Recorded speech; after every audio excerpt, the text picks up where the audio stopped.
Good morning, everyone.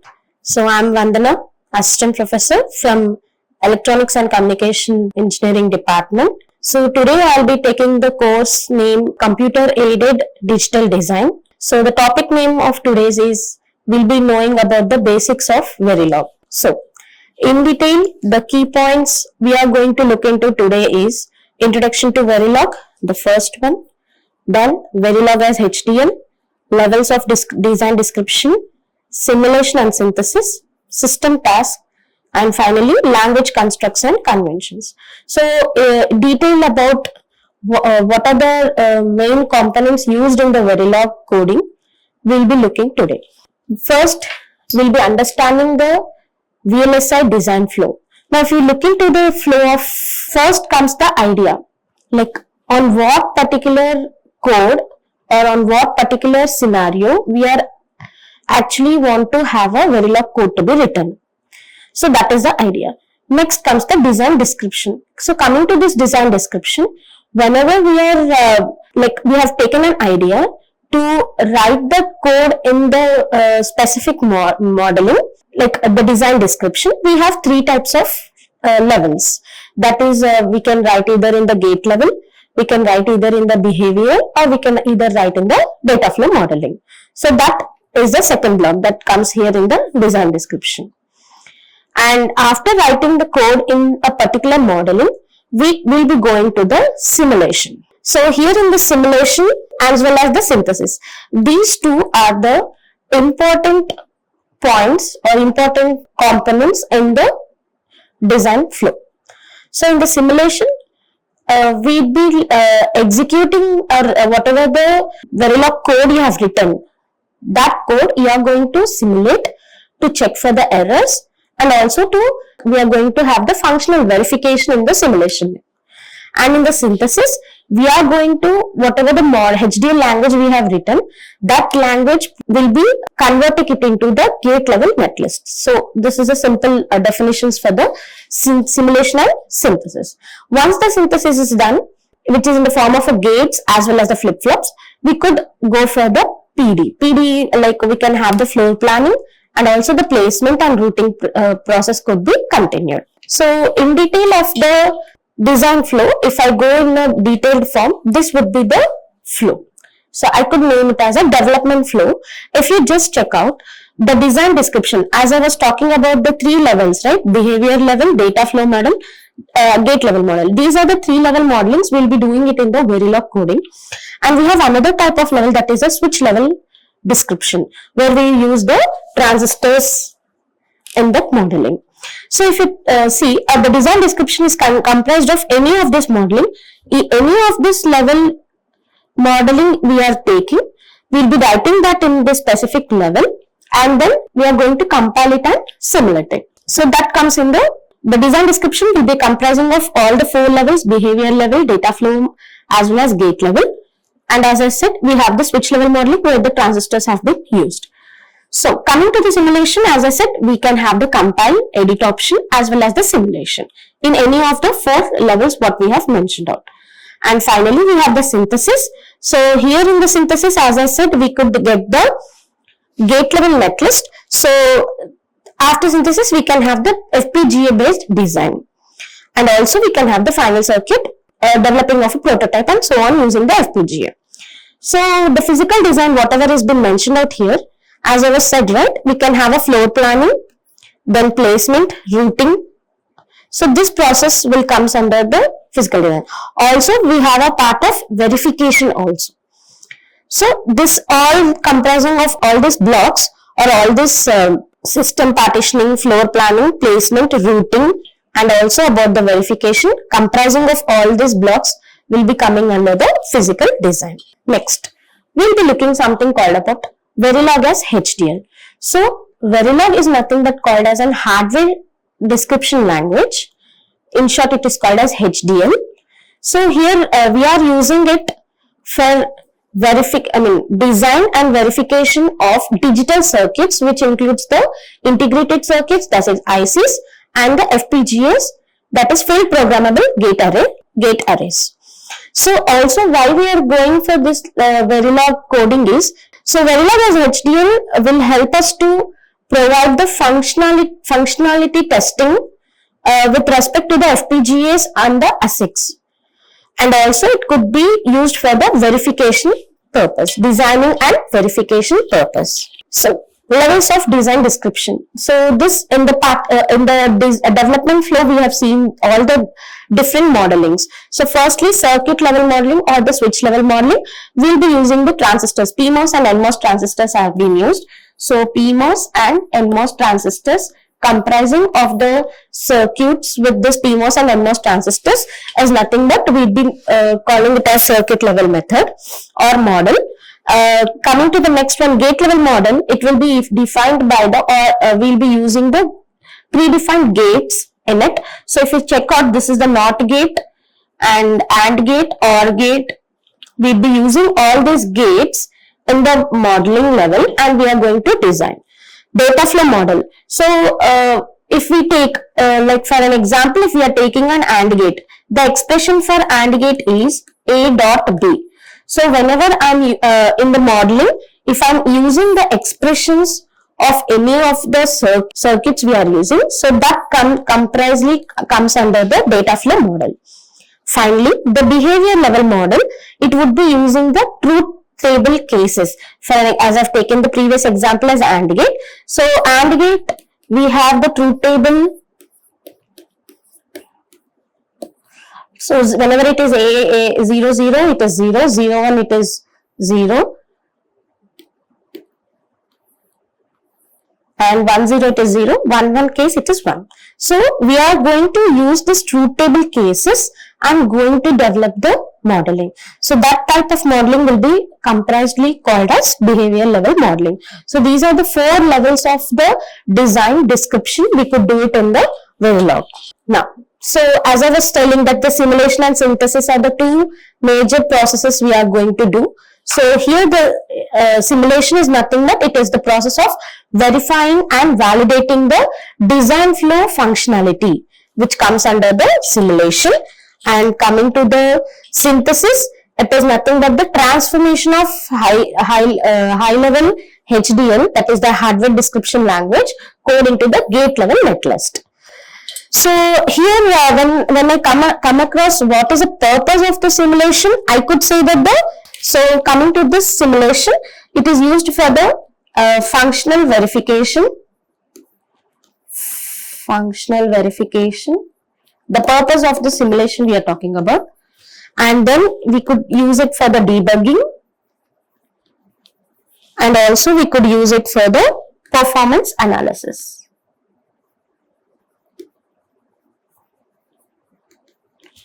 So nothing but what is happening in the functional verification is we are ensuring whatever the circuit we have designed or whatever the code we have written, is it working according to the behavior of the particular circuit or not. We'll be checking here. And debugging is nothing but we are going to just evaluate with different combinations of the inputs. Performance analysis will nothing but it would be taking with respect to the different conditions. We are going to check for the different conditions in the performance evaluation. Now, the tools used in the simulation, I could say it as we can use the Vivado, we can use Synopsys VCS, and then we can have the Cadence, we can have ModelSim, and so on. We can use all these tools for the simulation purpose. Next, the flow of the simulation is nothing but after writing the program in the Verilog module, either in any of the level of description, we first have to write the test bench. Okay, so first after writing the simulation, we are going to first write the test bench. In this test bench, we are going to write all the conditions whatever they required, and then we run the simulation. After writing the simulation, we analyze the result. Whether whatever the result we have got it, we'll just analyze it and then we debug it. right? So these are the four possibility of, these are the four levels or the flow of the simulation we have it. First, it is the test bench. We are going to write under the different conditions, and then the simulation will be done, and we are analyzing the result, and we debug them whether we are getting it in the correct way or not. Now coming to the synthesis. So the purpose of synthesis, as it is mentioned in the definition, we are transforming, nothing but we are going to translate. So translate the HDL language, nothing but we are going to convert whatever the RTL code we have written into the required format, such that we can use it for the physical hardware. And then we have to optimize the design. Nothing but we have to check with the performance, the area and all, and we can optimize the design accordingly, and then generate the netlist. Or I could say that these are the three possible purposes we are using for the synthesis.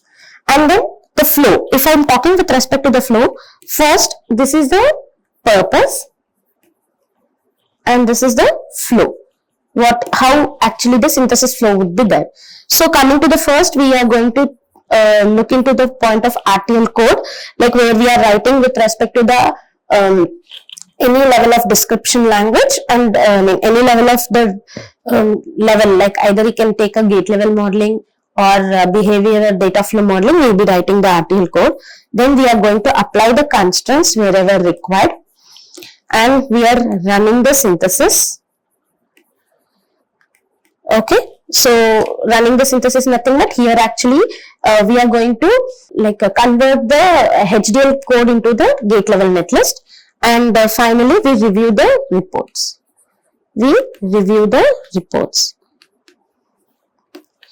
Okay, so we are going to review the reports with respect to some specific source of timing, performance and all whatever we have used for the optimizing the design.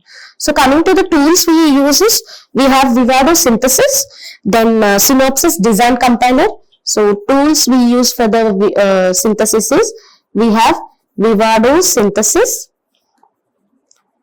and Synopsys design compiler, and we have Cadence Genus. So these are the three tools we could use for the synthesis purpose. Next, coming to the system task. So system tasks are nothing but these are the built-in procedures. I can say it is a built-in procedures that provide the functionality for the simulation control, debugging and monitoring. So these tasks generally it starts with the dollar. We'd be writing the dollar, and also these set of system functions are used for the test benches. Coming to the system tasks are nothing but they are the built-in procedures which helps for the simulation control, debugging and monitoring.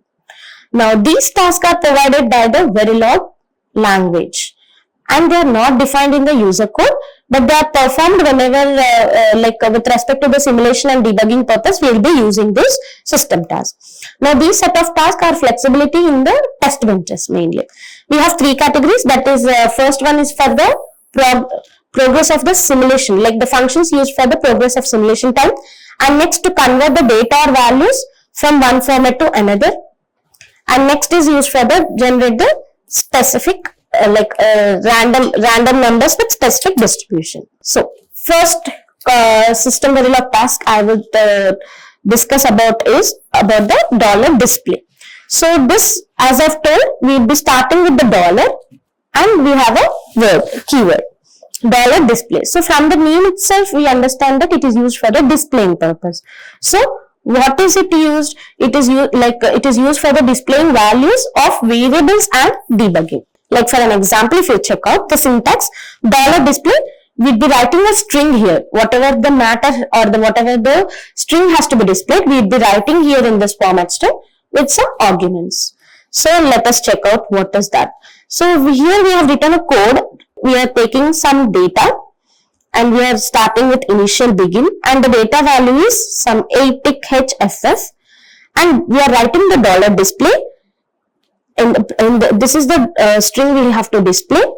Percentile H is nothing but the hexadecimal number, and arguments is nothing but the data, whatever the variable we have taken, that we are going to display it, and end. Okay, so this is the dollar display is used for the displaying the values of variables and debugging.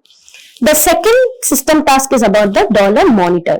So it is helping us to continuously monitor and print the variable values wherever we have the change.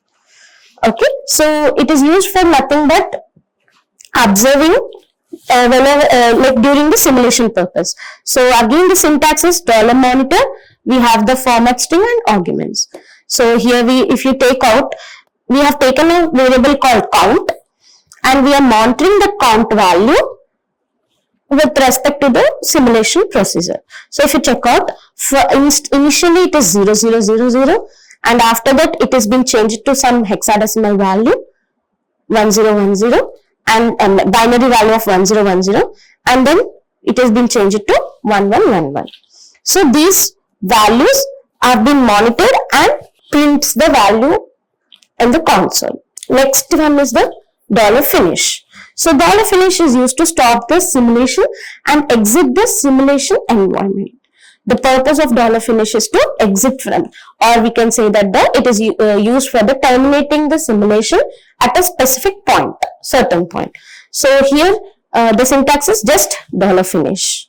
So we have written a code here taking initial begin, we are taking #100 and dollar finished. So nothing but after this 100 times k, we are going to finish the simulation, that is 100 time units. Next, dollar stop. Dollar stop is nothing but it is used to pause the simulation. So it has been so in the syntax, if you check out, it is dollar stop, and the code, if you check out, #50 dollar stop. What is happening is it will pauses the simulation after this 50 time units. Next, dollar time. It is used to return the current simulation time. Nothing but to check the simulation time, we are going to use it. The syntax is dollar time, and here if you check out initial time, this will be current simulation time, 10 units of time. It is going to display the time of the simulation. Next, dollar assert. So here this dollar assert is nothing but it is used to check the condition and prints the error message if the condition is false. So if you check out, this is the dollar assert. The syntax is dollar assert, the condition and the error message. If this condition is failed, then the error message will be displayed. Finally, dollar error. Dollar error is nothing but just to print the error message, and also it will stop the simulation whenever the condition will be failed. Previously, dollar assert, it was just checking the condition and also it is displaying the error message. But here, whenever we are using the dollar error, it will stop the simulation whenever the condition is failed. So the syntax is dollar error and the error message. And lastly, it is dollar warning. So this just sends the warning messages. If we check out this dollar error, it is stopping the simulation whenever the condition is failed. But here it will be printing the warning message without stopping the simulation. Now, the final concept is about the language constructs and the conventions. So here we will be knowing about the few important things which are to be included in the Verilog coding. The first one is the white spaces. It is nothing but the used to separate the words such that to enhance the readability. So these are nothing but the spaces, tabs and carriage returns. These are the three different types of the white spaces. Next is the comment lines. We have two types of comment lines, single comment line and double comment line. So single comment line would be starting with respect to the double slash, and the multiple comment line is nothing but we have double or multiple, we can use it. It is starting with the slash and hashtag and ending with the hashtag and slash. Next, coming to the keywords. Keywords are nothing but these are the predefined words or predefined sentences which are having a special meaning in the Verilog. For an example, if you check out assign. Assign is a keyword which is used in the Verilog coding which means that we are going to assign a value to a variable. And while, it is a while condition, loop condition, wire and reg. These are the different types of data types. We'll be looking into the next slide. And also and, or, NAND. These are the predefined gates. Module. This is nothing but the starting of the module. Next, coming to the next one, that is the strings. Strings are nothing but these are enclosed in the double quotes. So whatever the string, whatever the sentence we are writing in the double quotes will nothing but called as a string. Identifiers. Next one. Identifiers are nothing but these are the user defined words. Like it would be starting from A to Z. A to Z, capital A to Z, small a to Z, or underscore. It has to start with any of these three cases. It either small a to Z, capital A to Z, or starting with underscore. And it can contain the variables, alphabets from A to Z, capital A to Z, 0 to 9, underscore and dollar. For an example, if I say, if I want to write, this is a predefined keyword and this G1 will become an identifier. One second, I could say it as in another way. Example, if I want to take it as an identifier, I can say stating that computer. This becomes an identifier because it is defined by the user, and it would be used in the program point wherever we have to use some variables which has to hold some values. Next comes the logic values. So Verilog is having a 4 logic values: 0, 1, Z and X. 0 nothing but it would be stating it off as 0 value, no value, false value, or not asserted. It can be defined in these 4 ways. 1 is nothing but it is 1, high, true and asserted. Z is high impedance. X is nothing but unknown. These are the 4 logic values we will be using in the Verilog. Next, coming to the data types. Net data type and variable data type. So here in the net data type, if we talk about the net data type, it would be telling us the connection between, it is like some simple wire connecting from one unit to another unit.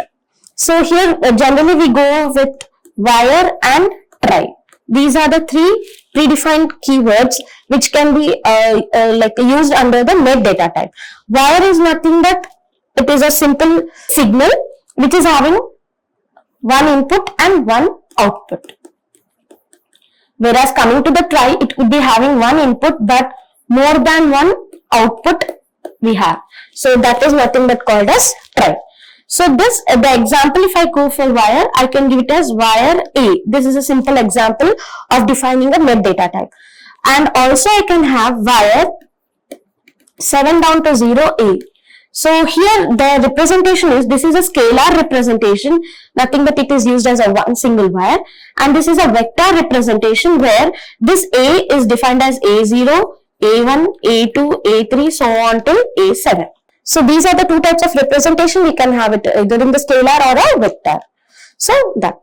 And coming to the next one, variable data type. Here variable data type is nothing but we would be having the storage of the value. So the predefined keyword we could be use it as a reg. So example, I can take it as reg A and reg 7 down to 0A. Similar. This is a scalar and this is the vector one. Now, next one, memories. Memories are nothing but these are the 2-dimensional array of registers. So, coming to the syntax of the memory, syntax, it is register. As I said, it is a 2-dimensional arrays of register. It starts with register, MSB, LSB, then any identifier, nothing but predefined by the, user defined the word. Then first address, colon, last address. Now if I take an example out here, it is nothing but we can say register 15 down to 0, some memory, and we have it as 0 to 255. So here this particular MSB to LSB, this particular range will tell about the word length, that is whatever the memory holding, that size or the word length we say, and this is nothing but the locations. So I could say that the memory, whatever the identifier I have taken, it is of 256 locations with the word length of 16 bit. So it is nothing but I could say it as 256 into 16. This is the size. We can talk about this memory. Next, about the operators. We have three different types of operators. Mainly it is unary, binary and ternary operator. So coming to the unary, it would be using one operand, and binary it would be using two operands, and ternary it would be using the three operands. So in the we have bitwise and logical NOT operator. Coming to the binary, in the binary we have, as I've told, it is using the two operands, and coming to the first one, arithmetic operator, it is having plus, addition, subtraction, multiplication and division. Logical operators, logical AND, logical OR, right? And relational operators, it is nothing but greater than, less than. Equality operators. So coming to this equality, it is important. We have here double equal to or triple equal to. If I talk about this first, so whenever I am talking about this double equal to, it will just check with the values of 0, 1, x, and it will give the result with respect to 0, 1 and x. Coming to the triple equal to, it will consider the values from 0, 1, x and z, but the output would be either 0 or 1. So as I have equal to, I will be having not equal to for both the conditions. Now, bitwise operators, like as I said, bitwise AND, bitwise OR, XOR, XNOR and so on. And shift operators, we have two shift operators, left shift and right shift operators.